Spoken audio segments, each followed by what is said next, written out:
Maybe when you think of movements of the kingdom of God, you think of big and exotic things that we tell stories about, world-changing kind of stuff.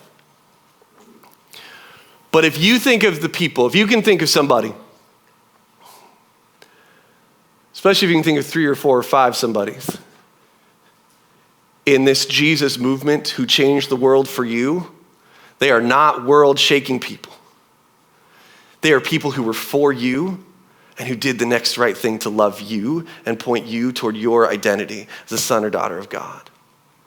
The kingdom of God sometimes moves in big, amazing ways, absolutely. But we're 2,000 years in.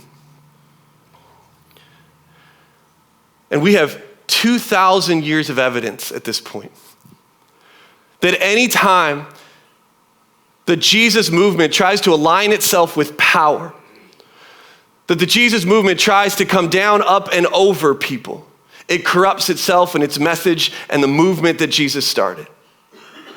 Every time, 2,000 years of evidence. Does God sometimes raise up people into positions where they have some power and authority? Absolutely. Has God raised up people into powerful movements? Absolutely. Also, 2,000 years of evidence of his goodness and grace in that way. But this isn't about reaching for power or reaching for the big exotic thing. The kingdom of God for 2,000 years has mostly moved in small things done in love for the people the movement is for. That's how kingdom of God movement has gone. Small things done with love. Besides, the people who started world-shaking movements,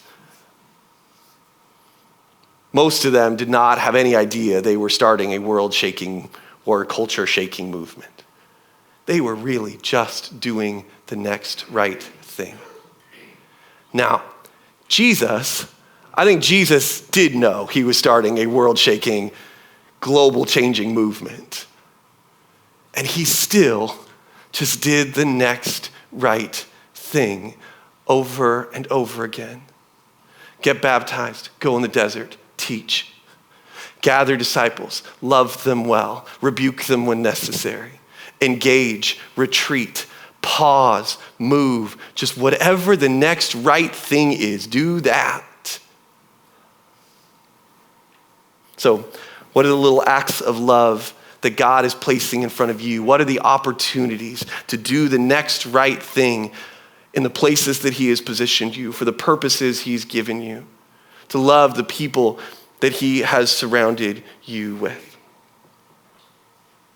Because look, you are not responsible for starting a movement, for managing a movement, for creating cultural change. You are responsible for knowing who you are, who you're for, and doing the next right thing. Because you never know what God might do with a consecrated you. He has done amazing things, and he has promised to continue to do amazing things in big ways and small ways.